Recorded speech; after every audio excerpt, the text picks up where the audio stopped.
इस कार्यक्रम के पुण्यार्जक हैं साधु सेवा ट्रस्ट। सभी गुरु भक्तों का एक ही प्रण, साधु सेवा और समर्पण।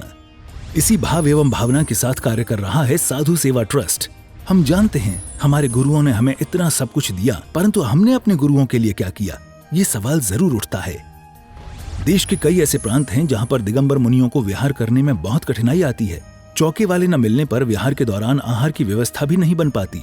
कई गांव व शहर आज भी ऐसे हैं जहां साधु संतों के चातुर्मास नहीं हुए हैं। इन सब को देखते हुए श्री साधु सेवा ट्रस्ट का उदय हुआ, जिससे दिगंबर मुनियों के आहार, विहार, प्रवास आदि की व्यवस्था को सुचारू रूप से बनाया जा सके, जिसके माध्यम से हमारा समाज, धर्म, संस्कृति सब सुरक्षित रह सकते हैं। क्यों न हम भी अपनी चंचला लक्ष्मी का सदुपयोग करें एवं अपने सच्चे गुरुओं की रक्षार्थ हेतु आगे आएं।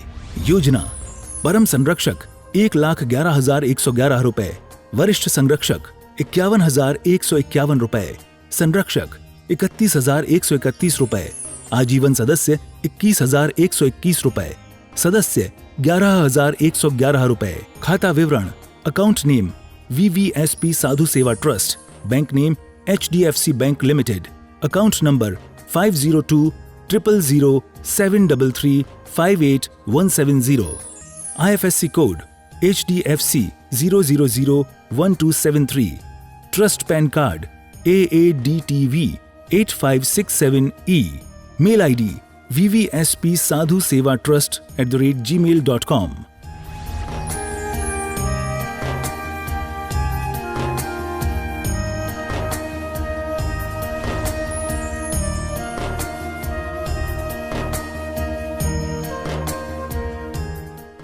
आत्मकल्याण के इच्छुक सभी उपस्थित धर्म प्रेमी पुण्यात्मा एवं महानुभाव, धर्मात्मा जीव जो सच्चे देव, सच्चे शास्त्र, सच्चे गुरु की सेवा पूजा में अपना जीवन व्यतीत करते हैं, ऐसे वो धर्मात्मा जीव जिनके जीवन में 6 आवश्यक क्रियाएं दी हैं, उन 6 आवश्यक क्रियाओं के माध्यम से वो अपने जीवन में धर्म को ऊपर और आगे बढ़ाते हैं, अपने धर्म को वृद्धि को प्राप्त कराते हैं। देव पूजा, गुरुओं की सेवा, स्वाध्याय, संयम, तप, त्याग, इनके माध्यम से धर्मात्मा जीव अपने धर्म को शुद्ध करता है, अपने धर्म को बढ़ाता है। जो धर्मात्मा जीव है वो देवशास्त्र गुरु के माध्यम से अपने जीवन में समय गुजारने की जो क्रिया है, समय व्यतीत कैसे कर रहे हैं, भगवान की भक्ति कर रहे हैं, गुरु की पूजा कर रहे हैं, सेवा कर रहे हैं, शास्त्रों का अध्ययन कर रहे हैं और 6 आवश्यक क्रियाओं के माध्यम से अपने धर्म को दिन दुगनी रात चौगुनी वृद्धि कराते हैं। महानुभाव, उसमें भी जो 6 आवश्यक क्रियाएं हैं, देव पूजा, गुरु उपासती, इनमें जो आनंद है वो एक अलग ही आनंद है। भगवान की पूजा करने में जिनको आनंद आता है वो आनंद अलग ही है। वो आनंद ना तो धन से मिलता है। कुछ लोग कहते हैं कि भैया तुम जैसे पंचकल्याणक प्राण प्रतिष्ठा महोत्सव या विधान इत्यादि में बहुत राशि दान कर दी, तुमने बहुत दान दे करके पात्रता को प्राप्त किया, बड़ी बड़ी राशि दी है आपने, जैसे सोदरमिंद इत्यादि पद को प्राप्त करने के लिए।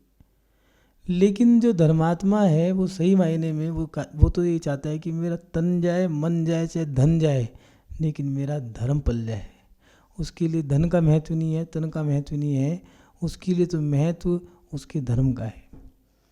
ऐसे ही जिनेंद्र भगवान की पूजा और गुरु की सेवा में आनंद और स्वाध्याय को करने के बाद शास्त्रों का अध्ययन करने से जो ज्ञान मिलता है, जो राह दिखाने का मार्ग है, जो हमें आगे बढ़ने के लिए प्रेरित करते हैं, प्रेरणा देते हैं, वो हमारे शास्त्र। और उसके बाद संयम, तप और त्याग, ये 6 क्रियाएं ऐसी हैं जो धर्मात्मा के जीवन में धर्म को शुद्ध करती हैं, आत्मा की विशुद्धि बढ़ाती है। और उसमें जो त्याग है वो तो एक अनूठा है, जैसे कि उपवास इत्यादि की क्रिया। उपवास करते समय जो उपवास कर रहा है उसको तो आनंद आ रहा है, वो तो बस माहौल बना, मन में एक आवाज़ सी आई, आज कुछ खाने का मन नहीं है, ठीक है उपवास। आज पंचकल्याणक भगवान का कल्याणक है, ठीक है, उपवास। आज अष्टमी है, 14 है, उपवास। अष्टानी का पर्व या दशलक्षण पर्व में, ठीक है भैया, मेरे तो एक उपवास एक आहार। लोग कह रहे हैं भैया ये करके अरे हो कमजोरी आ जाएगी, शरीर शिथिल हो जाएगा, क्या होगा, बीमारी लग जाएगी। उपवास करने वाला व्यक्ति कुछ नहीं सोच रहा है, वो तो बस एक ही बात सोचता है कि बस मेरे को तो उपवास में जो आनंद आ रहा है वो अलग है। सामने वाला पूछता भी है कि उपवास करने से लाभ क्या होगा, क्या लाभ होता है, तुम उपवास क्यों करते हो। तो महानुभाव, उपवास की क्रिया धर्मात्मा के जीवन में एक विशेष क्रिया है। उपवास करने से क्या लाभ होता है उसको जानने से पहले ये जानो कि उपवास कब करें, क्या क्यों करें, कैसे करें। उपवास के बारे में जानकारी तो लो। किसी चीज़ के फल को जानने से पहले उसकी जानकारी प्राप्त कर लो। उपवास कब करना चाहिए, जब आपकी अनुकूलता हो, शरीर की सामर्थ्यता हो, तब जाके उपवास करो। किस समय करना चाहिए, सबसे अच्छे दो समय दिए हैं महीने में, अष्टमी और 14, ये दो हमारे शाश्वत पर्व आते हैं। एक महीने में 2 अष्टमी 2 14 आती है। साइंस कहता है कि हफ्ते में एक फास्ट करना चाहिए, 1 वीक 1 फास्ट। जैन धर्म कहता है 1 14 1 अष्टमी एक पक्ष में आते हैं, 2 पक्ष में 2 14 2 अष्टमी, ऐसे करके 4 उपवास करने चाहिए। साइंस ने भी जैन धर्म को स्वीकार किया है और वो बहुत सटीक है। उपवास करने के लाभ क्या है, उससे पहले हम ये देख लें कि उपवास कब करना है। जब हमारी शरीर की सामर्थ्यता हो और उसके साथ साथ किस समय करना है, अष्टमी 14 या फिर हमारे जो पर्व के दिन आते हैं, दशलक्षण पर्व है, अष्टानी का पर्व है, भगवान के कल्याणकों की तिथियां हैं, गर्भ कल्याणक, जन्म कल्याणक या तप कल्याणक, जैसे आदिनाथ भगवान की जयंती, महावीर स्वामी की जन्म जयंती, जन्म कल्याणक, या फिर पारसनाथ भगवान का मोक्ष कल्याणक, महावीर भगवान का मोक्ष कल्याणक। इन सब तिथियों पर या इन कल्याणकों पर या फिर दशलक्षण के समय में लोग करते ही हैं। जैसे कि एक आसन करना, कोई बार बार भोजन करता है तो वो 2 बार, किसी ने 3 बार रखा है, किसी ने 2 बार, किसी ने 1 बार। कुछ लोग पानी लेके करते हैं, कुछ लोग बिना पानी के ही निर्जल उपवास करते हैं। अष्टानिका में 8 दिन का उपवास, 9वें दिन पाड़ना। कुछ लोग एक आहार एक उपवास, कुछ 2 दिन को लगातार उपवास बेला करते हैं। ये समय निर्धारित है कि इन चीज़ों पे आप लोगों को उपवास करना चाहिए। और अगर इन तिथियों पे नहीं करते हो तो फिर जो आपकी सामर्थ्य है, अगर सामर्थ्य के अनुसार आपको उपवास करना चाहिए। दूसरी बात, उपवास के दिन क्या ना करें। तो उपवास करा किस लिए है, अपनी आत्मा के निकट बैठने के लिए हमने उपवास किया है, धर्म ध्यान और बढ़ाने के लिए उपवास किया है। विरक्ति व्रता, जब विरक्ति होती है तब हम व्रतों को धारण करते हैं। हमारे अंदर आज विशेष विरक्ति है, आज हमारी आत्मा धर्म विशेष रूप से करना चाहती है, इसलिए हमने सारी संसारिक क्रिया छोड़ दी, खाना पीना मौज मस्ती सब चीज़ें। इसीलिए उपवास के दिन ये चीज़ करें भी ना, सीधी सादी बात है, कोई कठिन बात नहीं है। जैसे सजना संवरना, या फिर कुछ लोग जैसे मेहंदी लगा लेते हैं, श्रृंगार कर लेते हैं, घूमने फिरना, चलो आज भैया उपवास है, उनके यहाँ हो जाते हैं, उपवास का उपवास हो जाएगा, मिलने का मिलना, उल्हाना का उल्हाना हो जाएगा। तो ये सारी क्रिया उपवास के दिन नहीं करनी चाहिए, क्योंकि उपवास ये हमारे आत्मा की विशुद्धि बढ़ाने के लिए है। इसलिए उपवास के दिन ये सब ना करें। और करें क्या, तो उपवास के दिन भैया धर्म करो, विशेष रूप से धर्म जो किया जाता है। जब आपको भोजन नहीं करना तो भोजन के लिए कमाना भी नहीं है, जब खाना नहीं है तो कमाना नहीं है, कमाना नहीं खाना नहीं, तो जो दो इन चीज़ों की क्रियाएं जो आपने विराम दी हैं, उसका जो समय है, आप उपवास के दिन जो समय बचा है, अब आपको इन चीज़ों पर ध्यान ना दे करके अपने धर्म में समय व्यतीत करना है। भगवान की पूजा आप विशेष रूप से करो। आज उपवास है, आप मंदिर में पूजा करो, भगवान की पूजा करो, स्वाध्याय करो, जिनवाणी की सेवा करो, मंदिर की सेवा करो। हम लोग कई बार ऐसी गलतियां कर देते हैं, नव देवता की पूजा तो कर ली, अरिहंत सिद्धाचार्य उपाध्याय साधु, जिन धर्म जिनागम जिन चे चैताल्य, ये हमारे नव देवता हैं, लेकिन कभी सोचो, विचार करने वाली बात है कि कभी हमने इन नवदेवताओं की सेवा भी करी है। कभी सोचना, अपने हृदय पे हाथ रख के अपनी आत्मा से पूछना कि हम जिस नवदेवता की पूजा कर रहे हैं, जिन चैत्य चैतल्यों को हम साक्षी मान कर के दिग्वंदना करते हैं, ध्यान करते हैं, आराधना करते हैं, जिनकी हम पूजा करते हैं, उन नवदेवताओं में कभी मंदिर की सफाई भी करी या नहीं करी? कभी भगवान की मूर्ति को विशेष रूप से साफ किया? साल में एक दिन निर्धारित कर लिया है, आज के दिन भगवान की मूर्तियों को साफ करेंगे। उन जिन बिंबों को साफ करने का कोई एक दिन निर्धारित थोड़ी ना है। हम तो रोज़ कर सकते हैं, लेकिन रोज़ का समय किस पे है? उपवास के दिन यही सारी क्रिया होती है। मंदिर की विशेष रूप से सेवा करना, भगवान की विशेष रूप से सेवा करना, शास्त्रों की शुश्रूषा सेवा करना। कोई फट गए हैं, कोई कट गए हैं, कोई दीमक खा रही है, कोई चूहे खा रहे हैं, जीव जानवर उसके कीड़े उसमें लग गए हैं, तो उन चीज़ों से उनको बचाना, ये उपवास के दिन हमारी विशेष क्रिया होती है। पहले प्राचीन मंदिरों में आपने देखा होगा, मंदिरों के अंदर भगवान विराजमान हैं, वेदियाँ हैं, सब कुछ है। जीना जब नीचे उतरोगे वहाँ पर 2 कोठरी मिलेगी, एक दाएं हाथ पे, एक बाएं हाथ पे। वो कोठरियाँ इसलिए होती थी, कोई मुनिराज हैं तो वो उसमें रुक जाएं, अगर मुनिराज नहीं है तो जिनके उपवास त्यागी व्रती हुआ करते थे तो वो अपने घर का त्याग करके पूरे दिन वहीं रुकते थे। रात्रि में जब विश्राम करने का समय आता था तो अपने घर चले गए कि भैया मंदिर है, मंदिर में गृहस्थों का रुकना सही नहीं रहेगा। रात को चले गए, सुबह आए, भगवान का पूजा अभिषेक किया और गुरु का हार दान दे करके पारणा कर लिया। ये उपवास की क्रियाएं हैं। उपवास करने के भी कुछ तरीके हैं, तो इसलिए उपवास तिथियां हैं, समय की अनुकूलता है, शरीर की अनुकूलता के साथ शुभ तिथियों पर। और उसके साथ साथ उपवास के दिन नहाना, सजना, संवरना ये क्रिया ना करें। करें क्या? तो उपवास के दिन आप लोग अपने मंदिरों में समय ज़्यादा दें, देवशास्त्र गुरु की सेवा में विशेष ध्यान दें।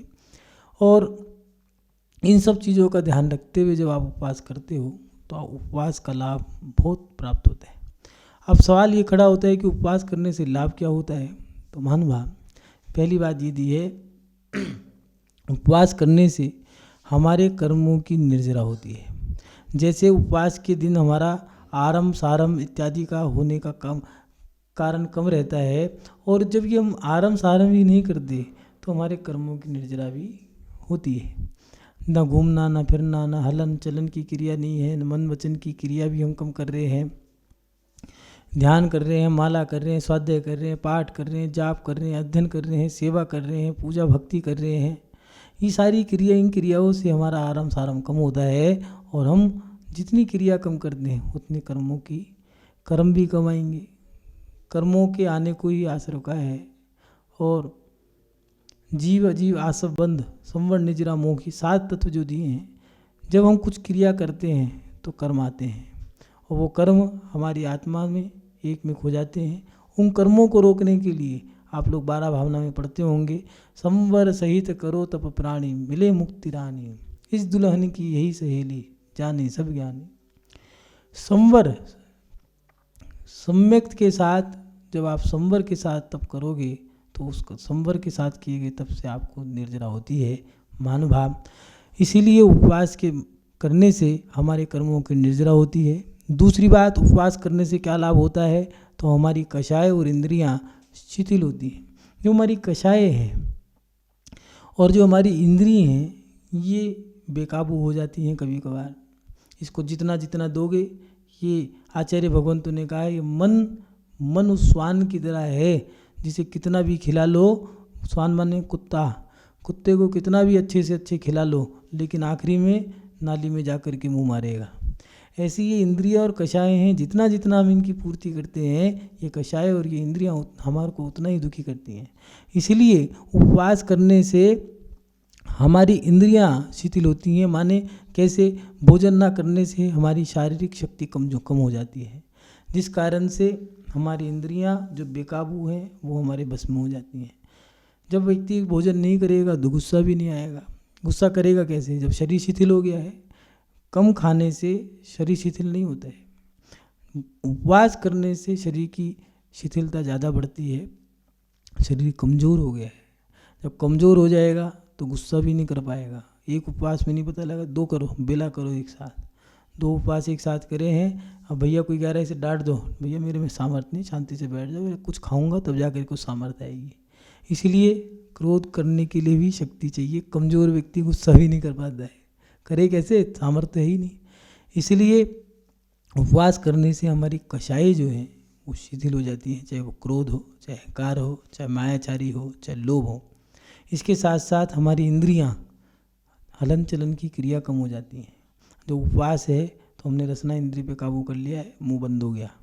फिर जब पेट में अन्न नहीं हो तो फिर मन भी नहीं लगता है, ना तो कोई सूंघने का मन कर रहा है, ना कुछ देखने का मन कर रहा है, ना कुछ सुनने का मन कर रहा है। अगर कोई गाना चला दे, कोई भजन चला दे तो भैया इसे बंद कर दो, सुहा नहीं रहा है, अच्छा नहीं लग रहा है। उपवास के दिन बस जी करता है एकांत में बैठे, शांति से बैठे, कोई ना छेड़े ना कोई कुछ कहे। इसलिए उपवास करने से हमारी इंद्रियां, हमारी कषाएँ शिथिल होती हैं। दूसरी बात, हमारी आत्मीय शक्ति बढ़ती है। जैसे हमने उपवास किया तो हमें और ज़्यादा सहने की क्षमता बढ़ती है। धार्मिक क्रियाओं को जो हम कर रहे हैं, उन क्रियाओं को करने का हमें समय मिलता है। और उसके साथ साथ उपवास करने से हमारी जो सहन शक्ति है वो बढ़ गई। जैसे कभी कभार तो ये होता है कि हम लोग सोच लेते हैं कि भैया दोपहर को भोजन करना है, डब्बे में बांध लिया, कोई बात नहीं, कहीं बाहर गए पहले से पैक करके ले गए, डब्बे में डाल के ले गए। लेकिन इसी समय को आप 10 लक्षण या अष्टानी का पर्व में कर दो कि किसी ने नियम ले लिया है कि हम 2 ही वक्त खाएंगे, बाजार का बाहर का कोई भी हो, भैया हमारा तो नियम है 2 टाइम खाएंगे, क्यों, हमारे पर्व चल रहे हैं। और जो व्यक्ति 10 दिन के उपवास कर रहे हैं, ये क्या हुआ? अगर उससे वैसे कह दो कि आज तुम्हें भोजन, भैया 1 ही टाइम भोजन बनेगा, कोई बात नहीं, 1 टाइम यहाँ खा लेंगे, 1 टाइम बाजार में खा लेंगे, हम भूखे नहीं रह सकते। लेकिन 10 दिन भूखे रहने की शक्ति कहाँ से आई? उपवास करने से हमारी आत्मी शक्ति जागृत होती है, आत्मा की शक्ति बढ़ती है। और उसके साथ साथ उपवास करने से धार्मिक क्रियाएं, जो हमारी धर्म की क्रियाएं हैं, जो हमारी स्वयं की क्रियाएं हैं, उनको करने से, उपवास करने से हमें उन धार्मिक क्रियाओं को करने का समय मिलता है। उपवास के दिन क्रिया तो करनी नहीं, भोजन बनाना नहीं, भोजन खाना नहीं, किसी की हमें जी हजूरी नहीं करनी है, मुक्त हैं एक तरह से। अब क्या करें? तो भैया अपने ध्यान कर रहे हैं, आत्मचिंतन कर रहे हैं, समाहिक कर रहे हैं, दिग्वंदना करके भगवान के, या ये तुम्हारा सर्वार सिद्धि या फिर सिद्धशिला, विदेह क्षेत्र इत्यादि इन क्षेत्रों का ध्यान लगा रहे हैं, आत्मा का ध्यान लगा रहे हैं, समोसरंग का ध्यान लगा रहे हैं, तीनों लोकों का ध्यान लगा रहे हैं। ये समय हमें कैसे मिला? उपवास करने से हमें धार्मिक क्रियाओं को करने का समय मिलता है, आत्मा की शक्ति बढ़ती है। और उसके साथ साथ उपवास करने से हमें समाधि की साधना में सहयोग प्राप्त होता है। महानुभाव, कुछ लोग कहते हैं कि वो ये उपवास ज़्यादा क्यों करते हो? उपवास करने चाहिए। कारण, उपवास करने से हमें जब मरण के समय में आकुलता व्याकुलता होगी तो वो कैसे सहन करोगे? इसलिए उपवास करने से हमें आंतरिक शक्तियाँ प्राप्त होती हैं। उपवास करने से हमें आत्मा की शक्ति मिलती है। और अंत समय में अगर भूख लगी आई तो आपका अभ्यास क्या पता उस समय काम आ जाए। इस समय का अभ्यास, आकुलता व्याकुलता सहन करना, अगर आपने पर्याप्त सह लिया तो उस समय में आपको किसी प्रकार की आकुलता व्याकुलता प्राप्त नहीं होगी और समता भावों को धारण करके आप अपनी उत्तम समाधि कर सकते हो। इसलिए उपवास करने से हमें समाधि की साधना में, ये उपवास हमारे सहभागी बनते हैं, हमें सहयोग प्रदान करते हैं, आत्मीय शक्ति बढ़ाते हैं। उपवास करने से छोटे छोटे और भी बहुत सारे कारण हैं, जैसे हमारी नकारात्मक ऊर्जा और नकारात्मक भावनाएं शिथिल होती हैं, तन मन और आत्मा की शुद्धि होती है।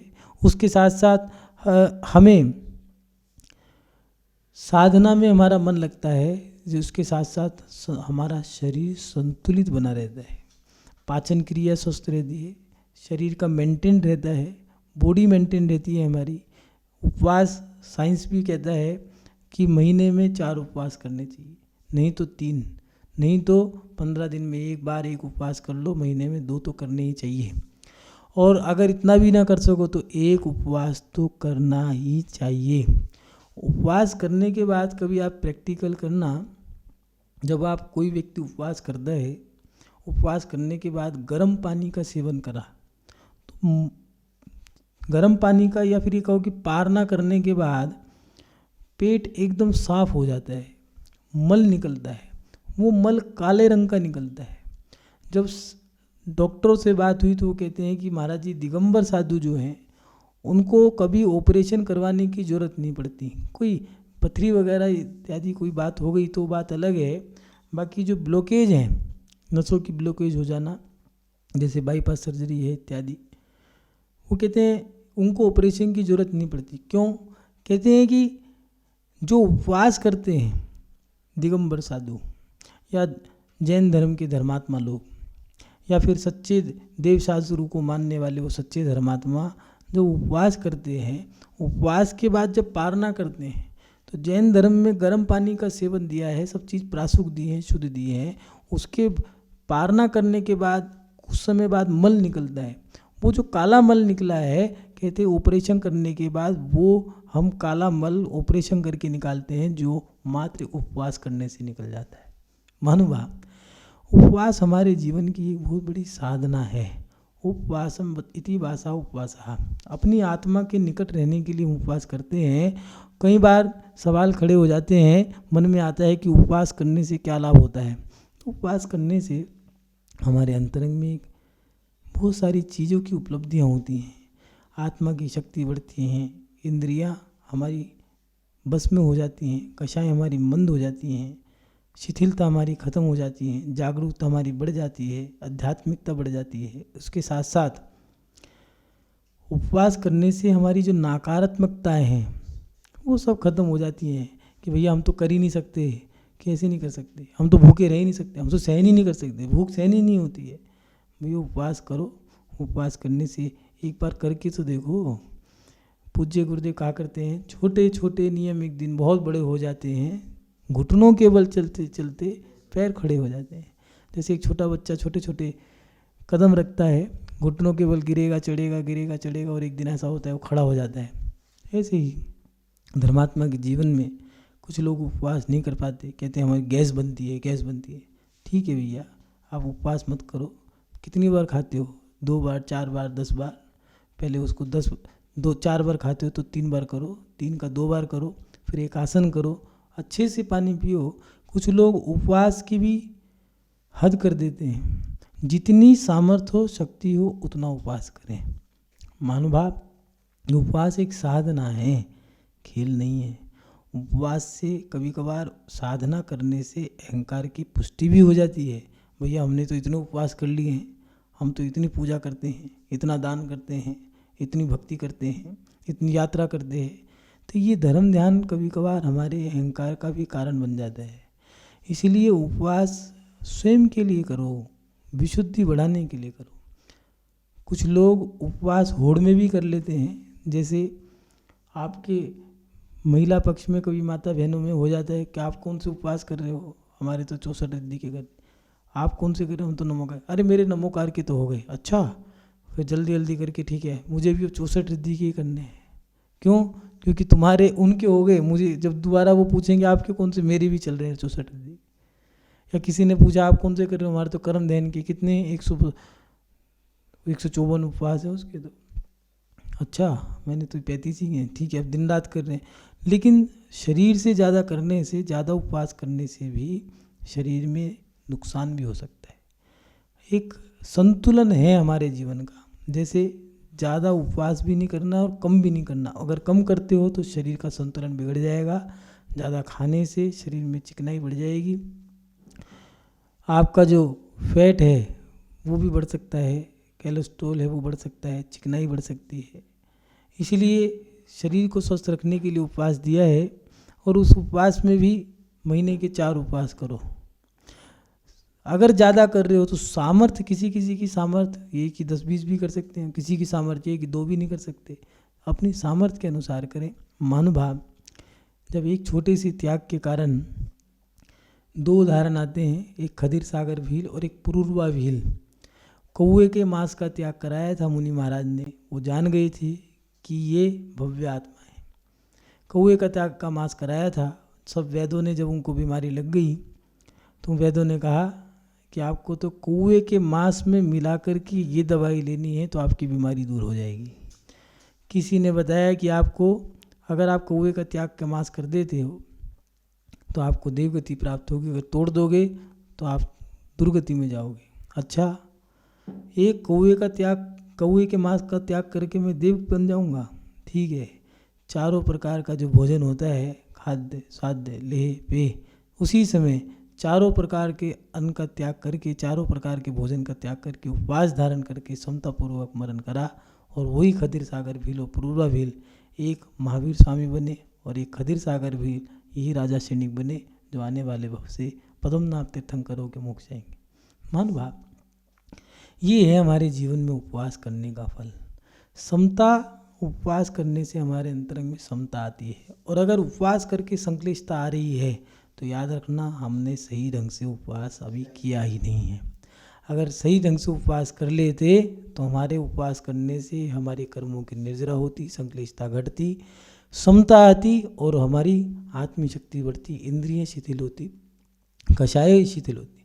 इसलिए अपने जीवन में उपवास जो पर्व के दिन आते हैं, कुछ लोग उपवास की होड़ करते हैं, आगे पीछे उपवास करते हैं। अरे भैया, गृहस्थों के लिए सबसे अच्छे उपवास दिए हैं नमोकार मंत्र के, इससे बड़े कोई उपवास नहीं है। अगर उपवास करने हैं तो किसी भी समय करो या ना करो कोई बात नहीं, लेकिन अष्टमी चौदस हमारे शाश्वत पर्व हैं, इनमें तो उपवास करना ही चाहिए।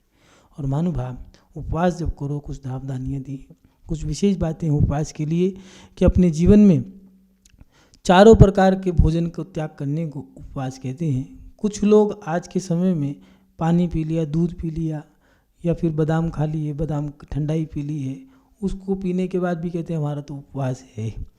और कुछ लोग समाज में भी ऐसे हो जाते हैं कि उनको उपवास कह कर के ही सम्मान दे देते हैं कि भैया इन्होंने इतने उपवास किए हैं, इनका सम्मान करते हैं। अगर ऐसे उनको उपवास घोषित कर दोगे तो फिर आगम में कहीं ना कहीं परेशानी या समस्या खड़ी हो सकती है आने वाले समय में। इसलिए उपवास का मतलब होता है चारों प्रकार के आहार का त्याग। दूसरी बात, एक माह में कम से कम चार उपवास दिए हैं कि 4 उपवास करें, 3 करें, 2 करें, नहीं तो एक उपवास तो कम से कम करना ही चाहिए। इस कार्यक्रम के पुण्यार्चक थे साधु सेवा ट्रस्ट।